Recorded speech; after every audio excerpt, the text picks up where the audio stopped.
berulang kali teman-teman teriak merdeka. Masalah kolonialisme itu masalah yang seharusnya sudah selesai 60 tahun yang lalu. Masalah Palestina, masalah Papua, masalah Patani, Southern Thailand, masalah Katalunya, harusnya itu sudah selesai 60 tahun yang lalu. Sebab tahun-tahun itu adalah tahun-tahun dekolonialisasi.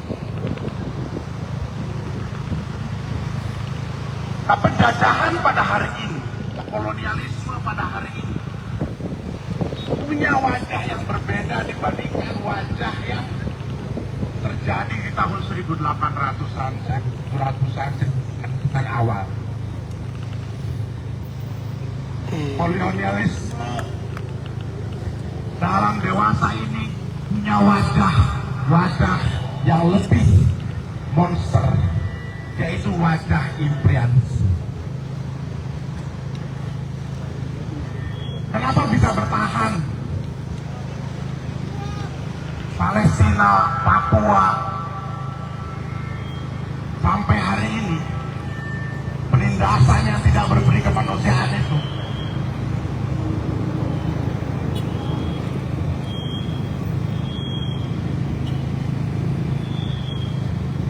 Stel di situ. kenapa bisa bertahan? Karena ada tatanan imperialisme yang memastikan bahwa eksploitasi sumber daya alam, eksploitasi sumber daya manusia, semua harus dibingkai dalam kenyataan yang mereka buat, dalam narasi yang mereka buat, bahwa orang Palestina tidak layak menempati tanahnya karena itu tanahnya Israel yang dijanjikan 2000 tahun yang lalu. Apa ada narasi itu di tahun 1900-an untuk tanah Palestina? Tidak ada. Itu narasi yang dikembangkan. Sama seperti narasi tanah Papua adalah tanah dari Majapahit, Kesultanan Tidore, dan segala macamnya. Narasi-narasi semacam itu adalah narasi-narasi untuk membenarkan yang namanya Mike. Itu sudah. Kita sering ketemu kok di LBH dulu. Ya. Saya bikin kantor sendiri. menentukan nasibnya sendiri. Bikin kantor sendiri. Di Cikini, ya. Itu sebenarnya semangat Sama yang Nelson. ada di dalam piagam PBB. Setiap orang berhak menentukan nasibnya sendiri. Apalagi sebuah bangsa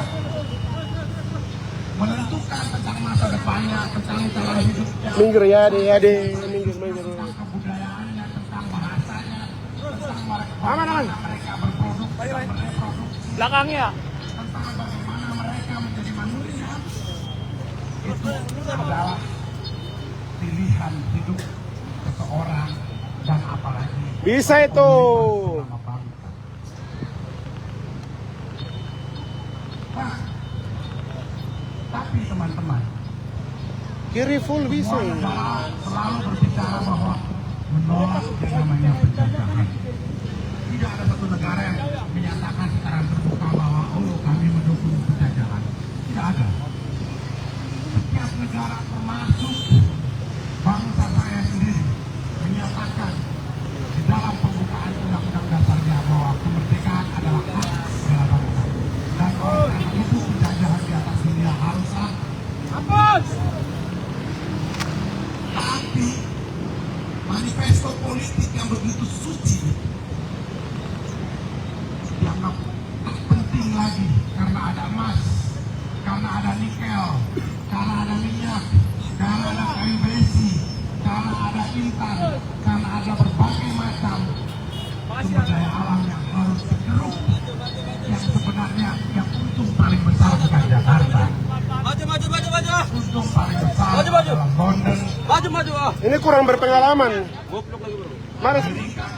Ade, kau yang bawa sudah? Australia, Jepang, mulai ke Korea dan negara-negara lain yang mematok-matok tanah di Papua. Oh, ini bagian saya, ini bagian kamu, ini bagian yang lain. Biar orang Papua keluar dari tanah nelayan tersebut. Itulah wajah kolonialisme yang berwajah imperialistik.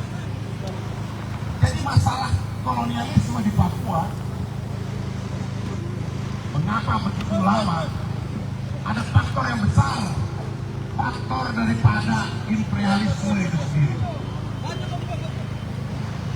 Dan faktor daripada imperialisme itu yang menitipkan kepada boneka-boneka imperialisme untuk jaga tanah ini, supaya tanah ini memberikan ribuan meter kubik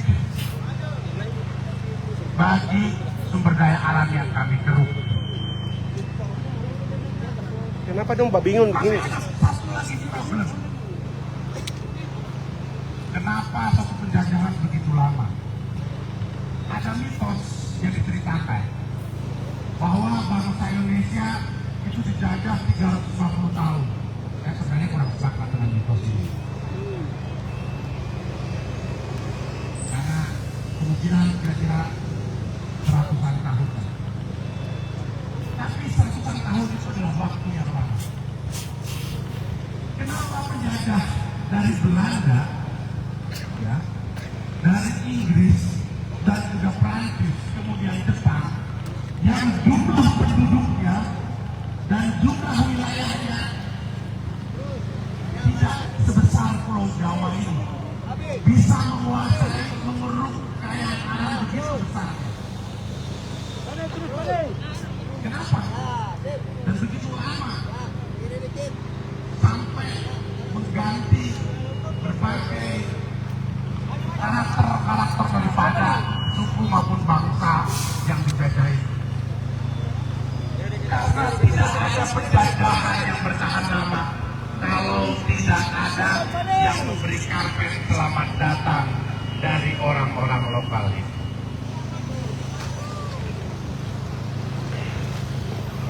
Selamat datang, kami akan berkolaborasi dengan Anda.